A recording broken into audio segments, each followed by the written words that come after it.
Smith, and they're about as wild as your wild part of the Mara and yourself, except that at the moment they're all very sleepy. So they've just had a big, I believe they made a kill this morning, and so we've been just waiting to try and get into the sighting, and obviously there's a few cars that were around, and so now that they've had a drink, I'm pretty sure this is where they're going to fall asleep. I don't think they're going to do too much more for the morning. They all have fairly full bellies. They look as though they're quite hot and tired as well, and so I think we're going to have resting puppies for the morning. I don't think they're going to get too active just yet. Well, you never know. Maybe an impala comes down towards the water or something, and that might trigger them to chase again. But it is the Investec breakaway pack, so it's the pack of 8 that we have here, which is one that we saw yesterday with Steve and James. They both, well, they were hanging around Juma, and then they've done a big loop down to the south from Torchwood side. So we're quite busy during the evening and early morning this morning, and quite easy to recognize them, in particular the dog on the far right. So there's a dog that's sitting by itself way away from all the others, even further. There we go, Dave. So that dog there is the easiest one of the whole pack to recognize. You see on his left shoulder he has a very, he, that's right, he's got a massive big white patch, and then a very white leg that he's got there, and then the little sort of round circles that almost looks like a dog's face. So the 2 eyes on top, and then the sort of nose coming down from there. So that's how I always think of this one, and quite easy to recognize, much more white than any of the other dogs that we've got in this area at the moment, and so easy member of the pack to recognize.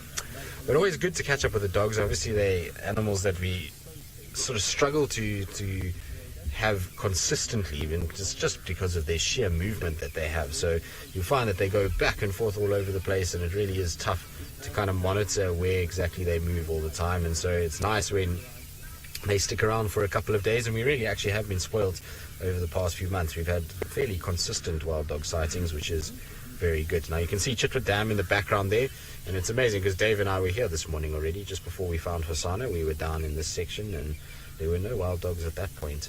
Yeah, so it just goes to show how you can miss things fairly easily. It's just about being in the right place at the right time to be able to find these kind of guys. And the reason why we actually didn't track them is because we did see their tracks, is that they went into Little Gowrie Vessels area, and they were actually found on vessels, and then they came back towards Chitwa. So we wouldn't have had much luck had we tried to track them anyway, given that it was off our area. But like I said, I think pretty much everybody's going to try and sort of start catching a nap now. It's that time of the day where they are going to slow down. It's getting hot, as James is alluding to. So, Mary Elizabeth, as I just said, yes, this is the same pack that was yesterday with Steve and James. It was in Juma. They then went from Juma, they went towards Buffelshoek, from Buffelshoek to Torchwood, Torchwood south towards Chitwa, from Chitwa into Little Gowrie into Vessels into Nets back into Chitwa, and that's where they are now. So they've done a fair amount of movement during the night, which is surprising, because I was saying to Dave there was a fairly dark night last night. The moon is starting to go back towards new moon, and generally when it's a dark evening the dogs don't move around nearly as much. If it's a full moon, then you'll find that they run a lot during the night because it's bright enough that they can see. But when it's new moon, they're very much stationary animals. They don't like to move around too much because of the threat of lions and hyenas, and the fact that they actually can't see them too well stops them from sort of running around too much.